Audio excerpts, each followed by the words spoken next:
Good day, this is the Pna Headlines. I am John Dalistan. We begin in Cambodia where President Ferdinand R. Marcos Jr. is on 3-day state visit. The President honored overseas Filipino workers in the ASEAN state as he ordered the establishment of a Migrant Workers Office or MWO that will protect their rights and welfare. The President met members of the Filipino community at the Sofitel Phnom Penh Hotel on Sunday. Speaking before some 500 OFWs, Marcos said he was directed Migrant Workers Secretary Hans Leo Kakdak to open an office that will assist the Philippine Embassy in upholding labor rights and collaboration with Cambodia. The MWO will also offer services such as legal support, reintegration, skills training, and welfare aid. The President recognized the role of OFWs in strengthening ties between Philippines and Cambodia. He also acknowledged the contributions of Filipinos to Cambodia's healthcare, education, business, and infrastructure sectors. President Marcos is accompanied by First Lady Liza Araneta Marcos and several cabinet officials. He is scheduled to meet several top leaders including Prime Minister Hun Manet and Acting Head of State and Senate President Hun Sen. He will sign several bilateral agreements on key areas such as education, trade, and cooperation in combating transnational crime and human trafficking. Marcos said the discussion will include strengthening the protection and welfare of migrant workers. Kahit na mabigat ang trabaho ko minsan, lagi naming iniisip na pagka natapos ang trabaho, andyan yung ating mga kababayan na magpapasaya ulit sa atin at magbibigay sa atin ng dahilan para maipagmalaki muli hindi lamang ang Pilipinas kundi lalong-lalo na ang mga Pilipino. Kaya't minarapat ko na kayo ang una kong makasama sa aking pagbisita ngayon dito sa Phnom Penh, sa Cambodia. As the government digs deeper into anomalies on flood control projects, the Department of Budget and Management or DBM has cracked the whip on earring contractors. The DBM has removed 9 companies linked to controversial contractor Sara Discaya from the Philippine Government Electronic Procurement System or PhilGEPS, the platform for government procurement transactions. Budget Secretary Amena Pangandaman said several other firms, including Sims Construction Trading and Wow Builders, will also be removed from registry once the Department of Public Works and Highways officially orders their blacklisting. The move follows President Ferdinand R. Marcos Jr.'s directive for immediate blacklisting of firms tagged in ghost and substandard flood control projects. Public Works Secretary Vince Dixon earlier vowed to disqualify contractors behind millions worth of pesos of anomalous infrastructure works.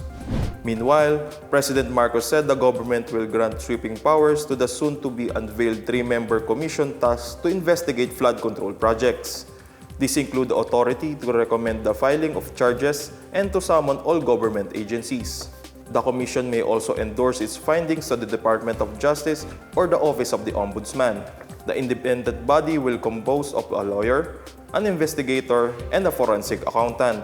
Executive Secretary Lucas Bersamin said the executive order on the commission's creation is now awaiting the President's signature. Earlier, President Marcos slammed what he observed as decades-old, deeply rotten corruption in public projects. In his latest podcast released on Sunday, Marcos expressed dismay that Filipinos were shortchanged of public funds by individuals for personal gain. Marcos meanwhile says he has no regrets becoming president as it gives him the change to fix the system and go after corruption perpetrators. He described the recently launched Sumbong sa Pangulo website as an effective tool in tapping the public to spot and report wrongdoings. In other news, the Department of Tourism or DOT is offering curated tourism packages for visitors to Visayas through the One Visayas tourism circuits. The 3-tour circuits consist of UNESCO sites and culinary traditions, diving and aquatic expeditions, and cultural tours across different parts of the Visayas. The DOT launched the packages in a ceremony at SMX Convention Center in Pasay City on Saturday. DOT Western Visayas Regional Director Crisanta Marlene Rodriguez said the 3 circuits enable the region to better serve and accommodate tourists with varied interests. She said these are the first many circuits being identified for validation in the Visayas.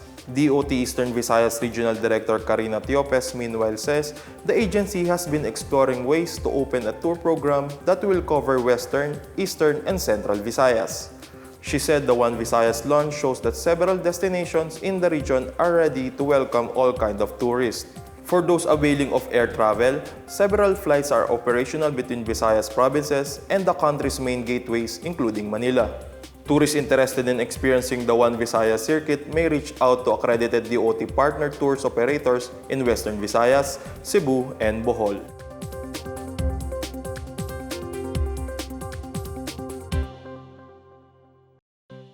Traditional woodcarvers in Anito Village, Gamay, Northern Samar transform into makers of small souvenir items through the Department of Labor and Employment or DOLE's Integrated Livelihood Program.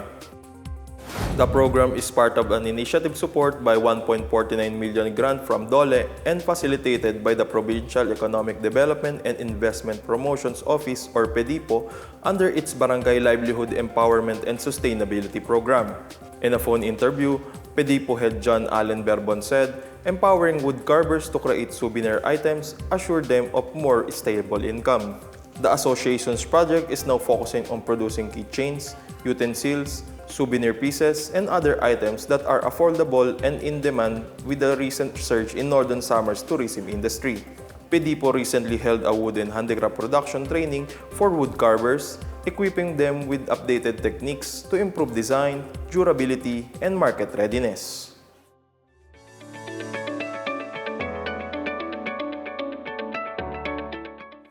The Bagyones Farmers and Coffee Growers or BFCGA in Barangay Libo, Bagulin is now running the first coffee processing facility of La Union. The 78 square meter facility was funded 2.9 million pesos through Republic Act 7171 of the Support for the Virginia Tobacco Farmers Act. Its construction started in November last year and was completed on May 29 this year.